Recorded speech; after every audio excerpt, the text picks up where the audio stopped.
আর যদি প্রেসার কমে যায় তাহলে ওই ছোট ছোট পত্রগুলো আর নিজেকে সোজা করে রাখতে পারবে না, তখনই তারা আস্তে আস্তে বন্ধ হয়ে যাবে।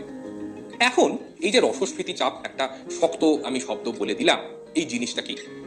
মনে করো ক্লাস 9 অভিশ্রবণ পড়ে এসেছিলে। অভিশ্রবণ পদ্ধতিতে কি হয়, যখন কোষের ভেতর জল প্রবেশ করে তখন কোষটা ফুলে যায়, তার মানে ভেতরের যে রসস্ফীতি চাপ সেটা বেড়ে যায়।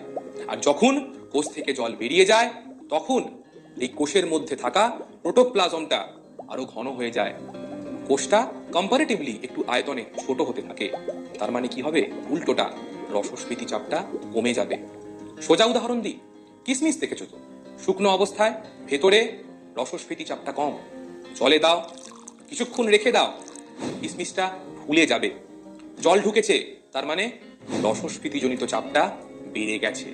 তাহলে বোঝা গেল তো, লজ্জাবতী গাছের পাতার ছোট ছোট পত্রগুলো মুড়ে যাওয়ার পেছনে, অর্থাৎ এরকম চলন দেখাবার পেছনে আসল কারণটা কি? এই রসস্ফীতিজনিত চাপের পরিবর্তন।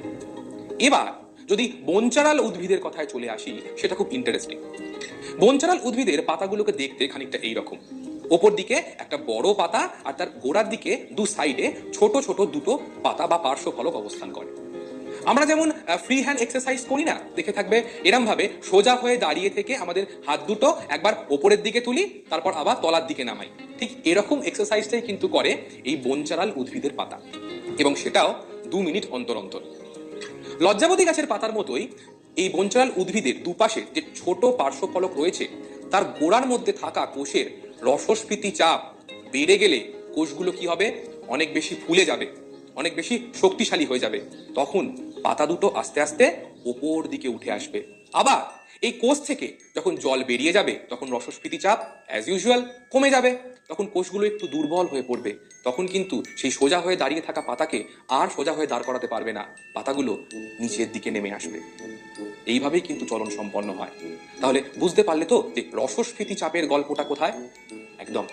তার মানে বোঝা গেল কি, যে আচার্য জগদীশচন্দ্র বসু আমাদের কি বলতে চেয়েছিলেন, যে রসস্ফীতি চাপের জন্য কোষের ভেতরকার যে প্রোটোপ্লাজমের ঘনত্ব তার পরিবর্তন ঘটে, তার জন্য উদ্ভিদের অঙ্গের এই রকম চলন দেখা যায়। আরো একটা আছে, জেনে নাও। একটু আগে বলছিলাম না রাসায়নিক পদার্থের কথা, তার একটা নাম হচ্ছে হরমোন। সেগুলো কাজ করে, যার জন্য উদ্ভিদের কাণ্ড আলোর দিকে বেঁকে যায়, উদ্ভিদের মূল আলোর বিপরীত দিকে অর্থাৎ মাটির তলার দিকে বেঁকে যায়। সবকিছুই তো উদ্ভিদের চলন, এইসবই তো উদাহরণ চলনের। তার মানে রাসায়নিক পদার্থ তাদের জন্য উদ্ভিদের কাণ্ড বা মূল নিজের মতো করে এঁকে বেঁকে বৃদ্ধি